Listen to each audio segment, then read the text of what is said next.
there, people. We got ourselves some Morbius early reactions, and I hear they're overwhelmingly positive. So excited. Leave a like. Leave a like for Morbius. That's what you guys gotta do today. Yeah, this comes from MCU The Direct. I'm excited to see what the early response is, and keep this in mind. These are just other people's opinions. These are not our own. My motto, our sentiment that I feel everyone should adopt is just go in with your own open mind and form your own opinion when it's all done. Regardless, these are always fun to check out. I would check them out on my own time all the time, so might as well just do it with you guys on camera here. Let's hop into it, shall we? So there's an article on the MCU The Direct. I'll link in the description box if you want to go through it. They're a really good source, and so yeah, we're gonna scroll through this article. So first one on the agenda today is from Sab Astley, who's from Collider. Well, Morbius is about as bad as you were expecting. A 2005 plot collides with visually confusing CGI to create a bit of a snooze fest. Aw, I don't like hearing snooze fest. I need some rest. But don't worry,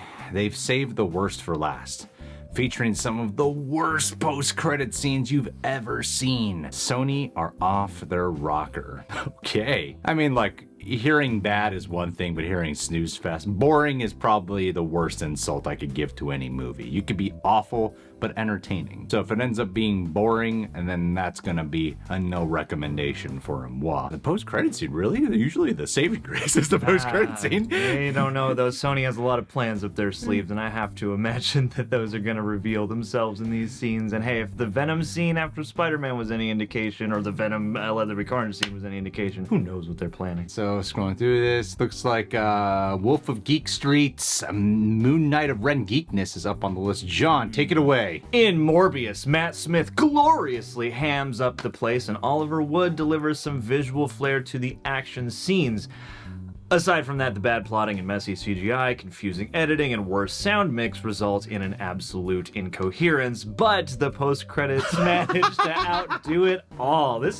Honestly, this is all getting me really excited. This is just making me want to see it even more. The last tweet said it was boring, but that's not what I'm getting from either of these tweets so far. I'm getting remarkably bad, and that makes me excited. That makes me very excited. But confusing editing and sound mix, it's too bad. Which what baffles my mind is they've had 3 years to keep redoing this movie. Maybe that's why, though. Maybe they've just been tinkering and tinkering, and they didn't know when to leave well enough alone. That's 2 in a row talking smack about the post-credit scene, though. That's kind of weird, man. Be good. Usually it's the post-credit scene that's like, well, at least that post-credit scene was good. Let's see here. We got a person named Martin Meehan. I think this is an actual fan. Unfortunately, after seeing a preview screening, these are my thoughts on Morbius. They had a gift of, if you can't say something nice, don't say nothing at all. Oh, that's really unfortunate. I'm gonna say all the nice things about Morbius. Yikes. I can't wait. All right, here we are. Okay, so next on the list here, Cameron Howe. Johnny? Oh, Morbius is just as disjointed and boring as you expected it to be. Boring? Clearly butchered in an edit by a studio who had no clue what they wanted to do with it. Not that there's a good film trapped in there. Mid-credits are a joke, but stick around if you like rolling your eyes. Wow, the most common consensus is that the post-credit scenes are bad. I don't know why that's so shocking to me. I feel like that should be the thing that at least saves the movie. So now I'm expecting sitting through 90 minutes of something dull and then some remarkably what the heck post-credit scenes, basically what I'm getting. Oh man. Would be worth it to stick around that long. This is good because if the early expectations are like really lower, then if our expectations are really lowered, then we might go in actually liking it even more. We'll be like, it's not as bad as everyone said. It's actually quite fun. Nicole Austin says, well, Morbius is unfortunately not great. Some really shoddy VFX and 2000s formulaic plot, and definitely not as fun as Venom. Other words, boring. Really confused at the future of the Sony Spider-Verse following the post-credit scenes and the editing. Matt Smith is clearly having a blast, though. I mean, we've had 2 so far that have at least really credited Matt Smith. And I do know one individual who actually did see the movie. And the only thing I'll say about what they said about watching it, because this individual is very particular about not spoiling Jack for me, which can bother me because I'm like, it's not a big deal, man. Just tell me. Okay. And he's like, no, I don't want to. But he did say he really liked Matt Smith a lot in the movie. movie. So I got 3 opinions of Matt Smith being great, and he's my favorite Doctor thus far. And then we got one last one here. JJ. It sounds like a different take. It's Kino, dude. Here we go. Morbius is an excellent horror tale. Jared Leto manages to give a performance that balances the fragile humanity and the powerful monstrosity within, along with great visuals and thrilling action. Morbius is one hell of a time. I love how I got paid for this tweet. No, I don't believe people get paid for their tweets like that. And if they do, we've never gotten paid. So he says. No, I mean, it's funny because this is the antithesis of everything I've heard.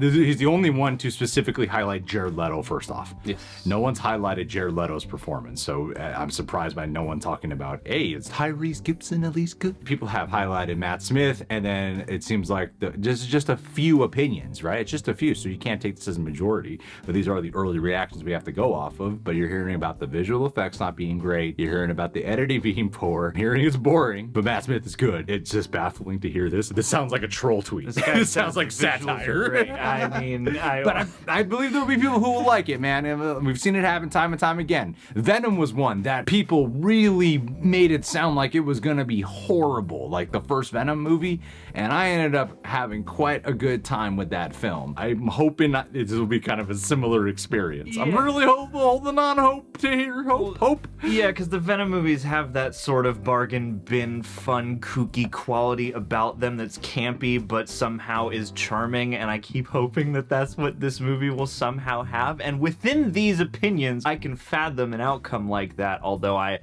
would be lying if I said I had the amount of faith I did in a movie like Venom that has Tom Hardy at its disposal over, Jared Leto. It's an uphill battle trying to get me to be like, ooh, I'm gonna have fun with him, unless it's House of Gucci or something. Well, I just hope Jared Leto makes some daring choices in this movie, because the cool thing about Jared Leto is he swings for the fences. What I mean by that is you're either gonna get a great performance or a what the fuck is he doing performance. You never know which Jared Leto you're gonna get. And I think the thing about the trailer that concerns me about Jared Leto in it doesn't look like either of those. It looks like the most normal guy ever in this portrayal, and I want that Jared Leto who's making a choice and sticking with it. Yeah, this feels like Jared Leto from 20 years ago got cast in this. Where's the Jared Leto of today? Yeah, where's the House of Gucci Jared Leto? That's what I want right here. Making me cry. Making me a vampire. I want to stick my fangs into your neck. Nobody ever suck a blood from me. Nobody. All right, guys. Well, we're supposed to see this on Wednesday. I'm sure they've retracted their invite. Nah, they want us. These guys ain't coming. Incredible. We know they're gonna love it. Bring them in. Give them a private screening and some free money on the way in or something. But keep a lookout for our instant reaction from the theater. We'll catch you guys soon.